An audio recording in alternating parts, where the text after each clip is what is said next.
The holiday season is often filled with so many mixed emotions. We have everything from that pure joy and excitement and wonder that we see through our children's eyes to panic and overwhelm with all of the to-dos on top of everything we already do, to maybe even nerves around advocating for yourself, defending your parenting style, and advocating for your child. So I'm here to share my top 5 tips to help you navigate this season with a sense of peace and capacity. Welcome to Glow Within. My name is Connley. I'm a mom to 2, a clinical counselor, and somatic therapist. So these are my top 5 tips, and they're not just even for this time of year, right? You can embrace it at any time. Number 1, I really speak about intention. So what is your intention behind anything that you're doing? An intention is all about that energy that we choose to embrace. How do you want to feel? So do you want to feel a sense of connection? Is it a connection to yourself and others?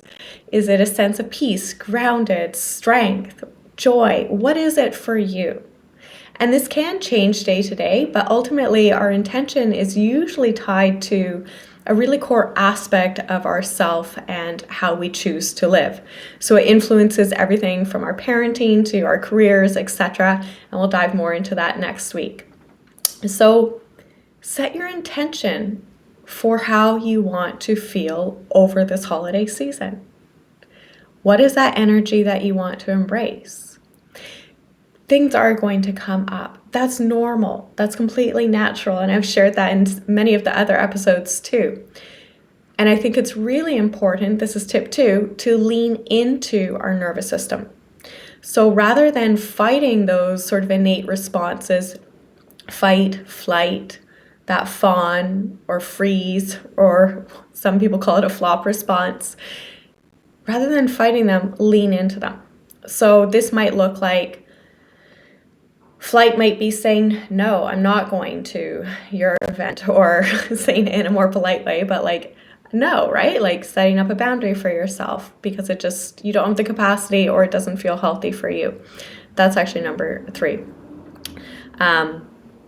The fight or flight response can look like backing away, right? So for this instance, it might be just choosing, again, not to participate in an overwhelming scene that you go out to.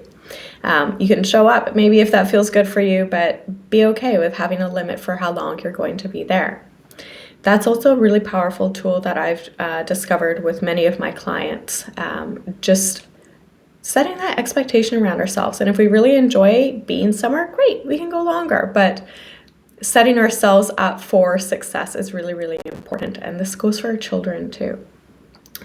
The fawn response might look like people pleasing. So to kind of counter that, really noticing when that pattern is coming up of people pleasing, and how can you please yourself? How can you honor yourself? That freeze response, I hope you don't get to, but I know so many people are in a really high activated sympathetic state, and when we're in that activated fight-flight state for too long, we drop down into that freeze or more of that burnout state. So I hope that's not where you're going. If it is, feel free to reach out to me. I'm happy to help. But yeah, don't fight those responses, because if we do, and if we see our children trying to fight them by telling them to let's regulate, let's do all the things, sometimes we need to express it rather than just repress it, right? If we just repress it, it's going to come up later, usually at an inappropriate time. So work with it, just lean into it, and it usually doesn't last as long as we might think it will. So lean into your nervous system, honor what you're feeling. The 4th one is, and this is a tricky one, educating and advocating for yourself and your child.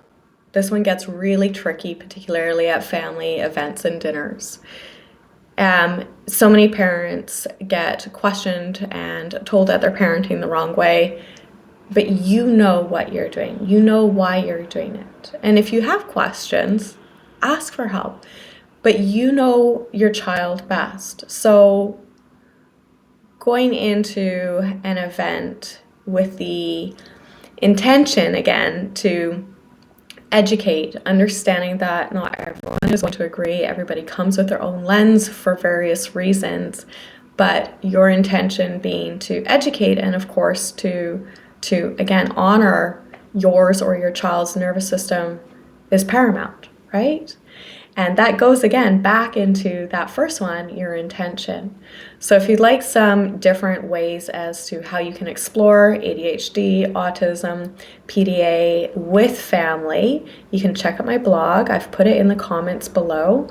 But really, like any other time of year, this is about embracing your intention, right? If we show up as our full selves, being able to honor our needs and show our children, one, that we can honor our needs and thereby advocate and honor theirs, then I think we've done our duty as parents.